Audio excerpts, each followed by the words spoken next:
Bonjour, bienvenue à l'exposition Jean Vendôme, artiste joaillier, présentée par l'École des Arts Joailliers. L'idée est de faire découvrir au grand public une partie de l'œuvre de cet homme qui a révolutionné l'art du bijou depuis les années 1950. Donc Jean Vendôme est né en 1930. À l'âge de 13 ans, il est rentré dans l'atelier de son oncle pour apprendre le métier de joaillier. Par la suite, dès l'âge de 18 ans, il ouvre son premier atelier et en même temps, il va étudier la sculpture et le dessin à l'École des Beaux-Arts.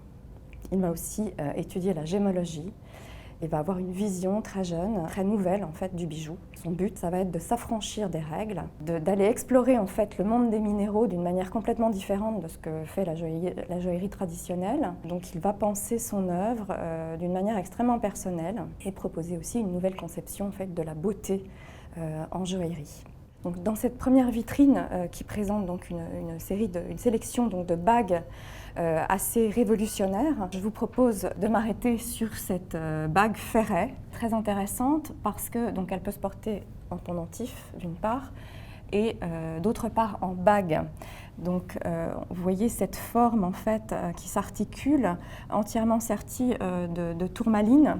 La tourmaline, c'est une des gemmes fétiches de Jean Vendôme, c'est une des gemmes qui l'inspire le plus.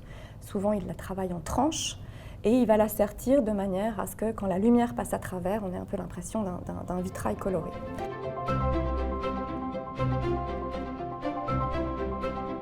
Pour Jean Vendôme, le bijou est une œuvre d'art, c'est une mini-sculpture portable. Très tôt, il s'inscrit dans les mouvements artistiques de son époque et il va trouver aussi de l'inspiration chez d'autres artistes.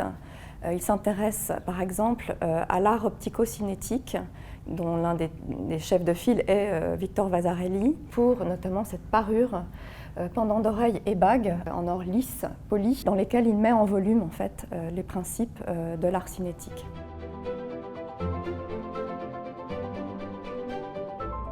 Sa relation aux artistes démarre dès les années 1950. Jean Cocteau va entrer dans son atelier et lui commander un bijou particulier.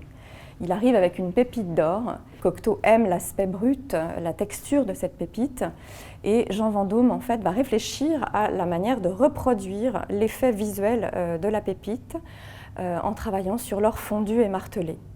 Et il crée sa première ligne, pépite, et nous en avons donc ici un exemple dans ce sautoir en or texturé, technique qui sera appelée par la suite or sauvage, utilisée notamment par des joailliers comme Pierre Sterlet, Chaumet, Kuczynski.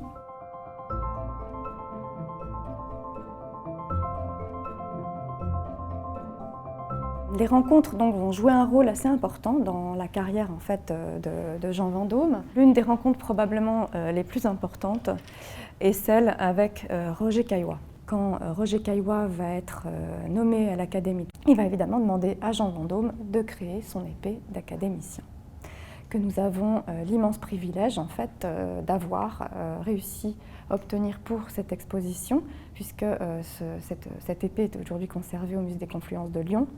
On peut s'approcher de l'épée pour décrypter les différents symboles qui ont été mis en œuvre par Jean Vendôme pour son ami Roger Caillois. Vendôme était particulièrement admiratif des créations de la nature et en particulier donc, de ces dendrites arborescentes assez fréquentes dans les agates et dans les quartz. Ce quartz est incrusté de grenats de Bohême en référence à Alena Caillois, la seconde épouse de Roger qui était d'origine tchèque.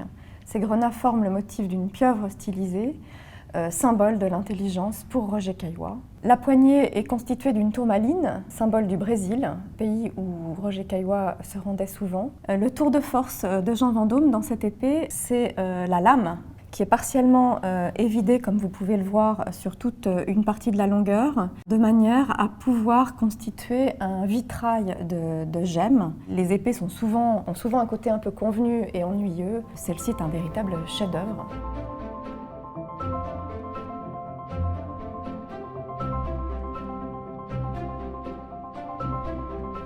Jean Vendôme va tout au long de sa vie trouver l'inspiration dans la nature et en particulier dans les minéraux. Les deux gemmes de prédilection de Jean Vendôme sont donc les quartz et les tourmalines. C'est un créateur sans limite, il ne se met aucune limite, même quand techniquement c'est compliqué, et il va régulièrement en fait utiliser tout au long de sa carrière des minéraux qui ne sont généralement pas employés dans la joaillerie traditionnelle, en particulier parce qu'ils sont peu durs et parce qu'ils sont fragiles. Donc, dans cette vitrine, on peut voir quelques exemples particulièrement intéressants de ces choix, qui sont en fait des choix esthétiques très forts de la part de l'artiste. On va commencer avec la couleur peut-être qui nous frappe le plus dans la vitrine, qui est ce vert lumineux extrêmement intense, qui est le vert d'une gemme qu'on appelle la dioptase. La dioptase, c'est un minéral, c'est un silicate de cuivre. Cette couleur très intense, elle est due au cuivre. On l'utilise très peu en joaillerie à cause de sa fragilité. Mais donc, ça le pousse à trouver des solutions techniques nouvelles pour justement pouvoir utiliser ce minéral. Donc, si vous regardez la bague, eh bien, Jean Vendôme a créé une petite cage pour protéger le minéral. Autre exemple de minéral rare, la cobaltocalcite, donc d'une couleur rose intense, c'est cette couleur qui lui plaît. Là, on a tout un dégradé qui va du rouge au rose en passant par le orange, en combinaison avec des grenats. Donc c'est un coloriste, Jean Vendôme. Autre exemple de gemme encore plus rarement utilisée, qui est sur ce collier-là en azurite, lapis lazuli et apophilite. Donc l'apophilite, c'est un silicate complexe. Ce qui plaît à Jean Vendôme, en fait, c'est cette couleur verte très douce et puis la forme brute, en fait, des cristaux. Donc, c'est un joaillier qui travaille principalement avec des gemmes brutes. Alors, soit il les prend telles qu'il les trouve, soit il les coupe en tranches. Vous verrez dans l'exposition, notamment des colliers avec des tranches d'améthyste. Ça, c'est un motif qui revient très fréquemment dans son travail et qui l'inspire particulièrement. Donc, ce qui lui plaît dans les gemmes, ce sont les couleurs, ce sont les textures, ce sont les inclusions, donc la vie intérieure des gemmes.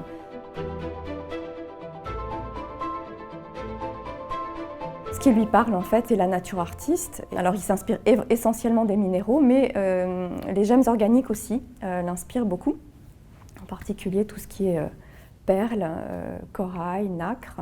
Il va trouver en fait l'inspiration en contemplant des perles baroques par exemple. Parfois, des éléments assez insolites peuvent susciter chez lui le désir de créer un bijou. Par exemple, ici, dans cette vitrine, on a deux exemples de colliers réalisés avec des pinces de tourteau. Il en réalisera un certain nombre au cours de sa vie. C'est très intéressant du point de vue du processus créatif et c'est très révélateur de la conception esthétique qui l'anime. Par certains côtés, il est très proche des surréalistes. D'ailleurs, il a travaillé avec Salvador Dali autour du bijou. Jean Vendôme, ici, va très très loin. Il ose des choses qu'aucun autre artiste avant lui n'avait fait. Alors, on trouve un peu des exemples, par exemple, dans les bijoux anglais du 19e siècle, d'utilisation de scarabées, d'ailes de papillon fixées sous verre, de choses comme ça assez surprenantes. Si on regarde un peu les bijoux cynégétiques, on peut aussi voir l'utilisation de parties d'animal, des griffes, des dents, etc. Mais les pinces de tourteau, c'est quand même unique dans l'histoire de l'art et du bijou employé de cette manière-là. La beauté selon Jean Vendôme n'est pas une beauté classique avec un respect des proportions et de la symétrie, ça ne l'intéresse pas. Des choses qui peuvent nous paraître assez étranges vont susciter chez lui le désir de réaliser un bijou.